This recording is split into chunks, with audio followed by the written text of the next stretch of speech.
Mon oncle Denis Nantel était enseignant à l'école des métiers de machiniste.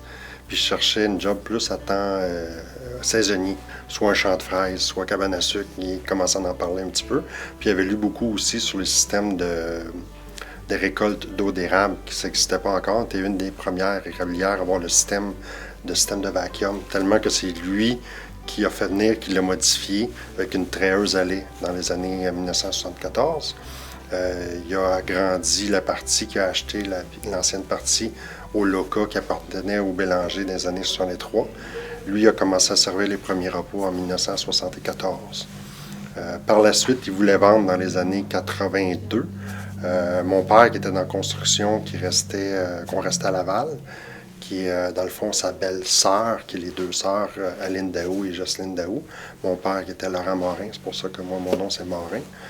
Ils ont décidé de s'associer. Fait qu'on a construit une maison en 81 à côté de la cabane à sucre. Puis les années 81, 82, mon père construisait la maison les fins de semaine. On s'est associés 83 à 85. Ma mère était associée avec mon oncle. Et à partir de 85, mon père a acheté la partie à mon oncle Denis Nantel. De 85 à 99, c'est mon père qui s'en occupait. Même s'il y a eu juste une deuxième année, il calculait à mi-temps. Puis en tout cas, je l'ai trouvé pas mal bon aujourd'hui avec le système informatique, ça va tellement bien. En 99, ils ont découvert un cancer qu'ils voulaient vendre. Moi, déjà là, j'avais suivi des cours en administration, que je m'occupais déjà de la comptabilité de la cabane à sucre. Puis, il y a des personnes qui étaient intéressées pour l'acheter. Je leur ai fait visiter la cabane à sucre. Mon père était quand même assez malade, avancé pour le cancer. Puis là, un coup qu'ils sont partis, j'étais voir mon père. Je la prendrais à la cabane à sucre. Ben, j'attendais que tu me le demandes. Fait que là, j'ai pris la relève. Moi, j'étais gérant d'un magasin électronique à Saint-Jérôme. Fait que j'ai pris la relève du commerce. Puis, j'ai été 2 ans que je faisais les deux, le commerce et la cabane à sucre, et gérant du magasin. Il y avait la demande beaucoup pour les mariages, les réceptions. Fait que j'ai fait le grand saut, j'ai commencé les réceptions, j'ai pas pris de chance dans le fond, j'ai gardé ma job. J'ai continué le magasin, les réceptions. Ça a pris 2 ans, puis après ça, je pouvais plus faire les deux. Fait que la demande était très très forte, c'est rendu toutes les fins de semaine, les parties de Noël, tout ça. Fait que de 2001, on peut dire, quand j'ai pris possession physiquement sur papier, jusqu'à aujourd'hui, ben là, je fais le temps des sucres, ces choses-là.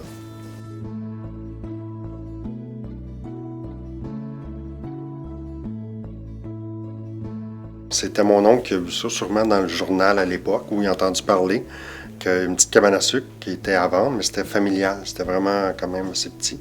C'était les Loca qui avaient ça, qui avaient des terres aux alentours. Puis en 74, en 73, je me souviens, j'avais été tout petit, on avait été visiter la cabane à sucre, c'était tout petit, c'était le plancher. C'est eux autres, c'est les Loca qui ont défait le vieux collège Montfort, dans le coin de Sainte-Adèle, dans les années 60. Puis avec le collège qu'ils ont défait, ils ont récupéré les matériaux, ils ont fait 3 petites maisons près du camping Pain-des-Halles. Et ils ont fait avec les restants, on peut dire, la cabane à sucre. Mais avant, la cabane à sucre était de l'autre côté de la rue, c'était vraiment une petite cabane à sucre là, en planche. Puis ils ont décidé de faire l'autre cabane à sucre, où ce qui est là actuellement. Puis mon oncle, en 73, il a fait commercialiser ça. Dans le fond, c'est avec mes oncles qui ont tous fait le Boiron. Ils ont fait venir du Boiron. À l'époque, mon oncle me contait ça parce que il m'a aidé beaucoup au début. Il venait me voir puis il me contait des histoires. Ça avait coûté 1500$. Il dit 500 logs à 3$ chaque. Il dit ça a coûté 1500$ de log. Fait qu'ils ont fait la cabane à sucre avec ça. Il a acheté les fours de fonte au Barris Farm usagés, genre 200$. Les tables des Jésuites, des grandes tables de bois, il a payé ça 10$. Des bancs, tout acheté des choses, de la vaisselle d'un autre faillite. Il a ramassé un petit peu de tout. Puis il a fait la cabane à sucre en 74. Il a commencé les repas commerciaux en 74. Ça a pris 1 an pour s'installer et monter. Après ça, il a fait un petit agrandissement derrière pour la chambre froide, puis une deuxième cuisine. Mon oncle était quand même assez prêt. Il lisait beaucoup. Hein. C'était un professeur, tout ça. Puis il avait vu ça aux États-Unis ou dans le Vermont, que ça commençait. Puis je me souviens, quand on était petit, il y a d'autres cabanes à sucre qui venaient voir notre système. Puis on l'a encore, ce système-là. C'était carrément une treilleuse à lait, c'est marqué Beau Milkermatic. C'est une treilleuse à lait. Il a juste enlevé le système de pulsation pour traire les vaches. que c'est un système de succion continu. C'est encore le même compresseur, les mêmes choses, la boule de vitre que, en principe, tu voyais le lait arriver, mais c'est de l'eau d'érable qui s'en va dans les bassins, puis après ça, on bouillait là, au bois. Okay. C'était une érablière modèle. Je me souviens, il y avait même les autres cabanes à sucre là, qui venaient voir. Quelques petits parties de Noël par-ci par-là, qui venaient, là, les Lachance, les Cigouins, tous les mondes du monde de Saint-Hippolyte là, qui venaient là, à des parties, les Maillés, les Goyers. Tout du monde de Saint-Hippolyte, je pense qu'ils ont connu pas mal la cabane à sucre. C'était des parties de famille. Mon père louait ça de temps en temps, la petite salle, mais on ne faisait pas des grosses réceptions avec les repas sur place. Il n'y a personne qui avait déjà fait ça. Tout est encore là, les grandes tables des antiquités accrochées, les cadres.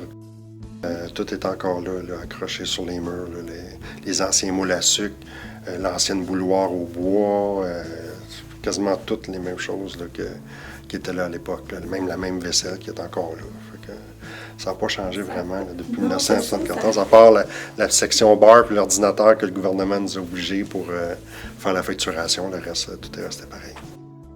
Les omelettes cuites dans les poêles de fonte, ouais, dans les mêmes fours, chaudron de bine, c'est toutes les mêmes, toute la même vaisselle, puis façon de cuire, avec un petit peu moins de gras. C'est le nouveau système là, avec, c'est sûr, au point de vue de la récolte d'eau d'érable, c'est plus une trailleuse à lait. Là. Ils ont adapté les choses de Miam Grib, qui est la grosse compagnie de production. Ils ont amélioré beaucoup le système avec des tuyaux plus écologiques. Ils ont des séparateurs d'eau maintenant. Ça bouille au gaz ou à l'huile, même il y en a au granule au lieu d'être au bois. Que c'est sûr que ça a innové depuis ce temps-là. C'est encore au bois, système au bois. On l'a gardé pour que les gens puissent voir, là. Mais l'érablière est tellement vieille qu'elle ne produit plus comme qu'elle était supposée produire. On a quelques chaudières, c'est pour que les gens puissent voir. Mais on a encore, comme je te disais, le système de bouilloire, Boomatic Maker pour montrer aux gens. Puis les chaudières un peu sur le bord des sentiers. Puis la bouilloire au bois qu'on a gardée, mais qu'on ne peut plus bouillir parce que les gens se trouvent à côté, ce serait dangereux. Là. C'est tellement une vieille érablière que tu regardes les têtes, puis c'est juste le relève là, qui s'en vient éventuellement. Un jour? Oui. Il y a quelques érables qui ont grossi de l'époque. C'est sûr, les petits érables qui sont autour de la maison, qui avaient 8 pouces, maintenant ils ont 12 pouces. Là. Mais eux autres seraient prêts à être entaillés. Mais les autres en haut sur la montagne, c'est plus complexe. Là. Les érables, il faudrait faire un bon ménage là, pour entailler. C'est juste le temps des sucres, mais c'est quand même beaucoup de préparation. On a un mois avant, qui est le mois de février. Après ça, tu as mars, avril, le temps des sucres. Au mois de mai, mais là, tu nettoies tout, défais tous les morceaux, des poêles, des friteuses, des hottes, on nettoie tout, on refait les planchers. Puis après ça, il y avait à l'époque, ils faisaient quelques locations. Party de Noël surtout, quelques petits mariages, des choses comme ça, mais juste des locations de salles. Pour l'entretien de la cabane à sucre, tu as des tubes à entretenir, il y avait du bois de chauffage à faire, il y a tout le temps quelque chose à faire autour du commerce. Là. Les écuries, tout ça, c'est quand même le déneigement, entretenir tout ça, puis les tubes, quand il y a des arbres qui tombaient, les écureuils aussi qui mangeaient les tubes. C'était beaucoup d'entretien sur ce côté-là. Des tours de chevaux, on a la petite fermette. La cabane à sucre, mais c'est un particulier qui venait là, pour faire les tours de chevaux de Slay, qu'ils appellent. Là.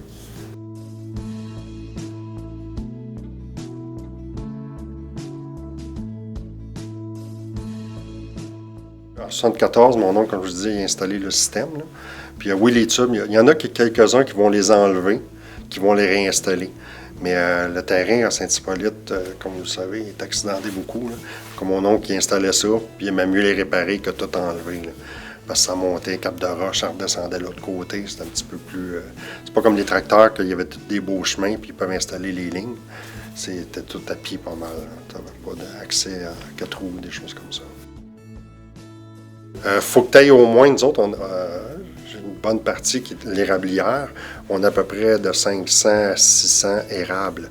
Mais pour que ça vaille la peine de transformer vraiment la cabane à sucre, pour que ça soit payant, il faut que tu en aies minimum 5000. Fait que, tu regardes ceux qui me fournissent, c'est mes amis. Saint-Augustin sont rendus autour de 7, 8, 10, 15, 25 000 en taille. Fait que, ça prend pas. En moyenne, un entaille va donner environ 1 litre de sirop d'érable, à peu près. Fait que, Avec tout le monde que j'ai à cabane à sucre, je fournissais pas, je fournis pas. Puis là, payer quelqu'un en plus pour entretenir, puis là, c'était dangereux, puis tout ça. Fait que je la jette à Saint-Augustin, là, qui est régent, puis sa femme fait mes produits d'érable. Puis encore là, il y a des quotas, avec le gouvernement. Il y en a qui sont contents, il y en a qui sont pas contents, mais tu es sûr qu'ils achètent toute ta production. Si quelqu'un a droit, exemple, à faire 100 barils, les 100 barils vont acheter la production du monsieur, puis ils vont lui garantir un prix fixe. Comme ça, il n'y a pas l'autre qui le vend à 5 ou 10 la livre, des choses comme ça. Ça protège un peu comme le lait, là.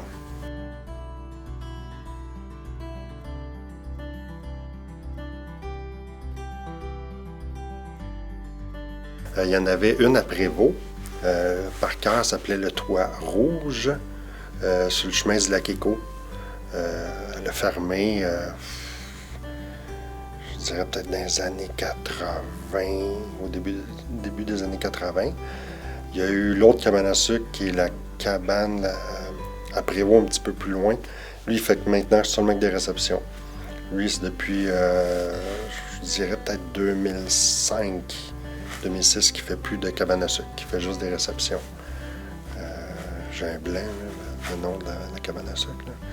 Mais il en reste plus gros, effectivement. La plus proche, c'est cabane à sucre Raymond. Puis il y a la cabane à sucre Bouvrette qui est aussi qui est à vendre actuellement.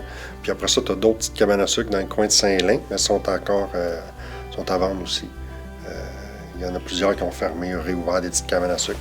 Mais avec, au point de vue commercial, si tu n'as pas 200 places, là, à cette heure, c'est dur. Une petite cabane à sucre de 50 places, là, quand tu es ouvert juste 8 fins de semaine, tu as les coûts fixes, les taxes, les assurances, ça en partant, là, ça coûte un 25 000 $. Là.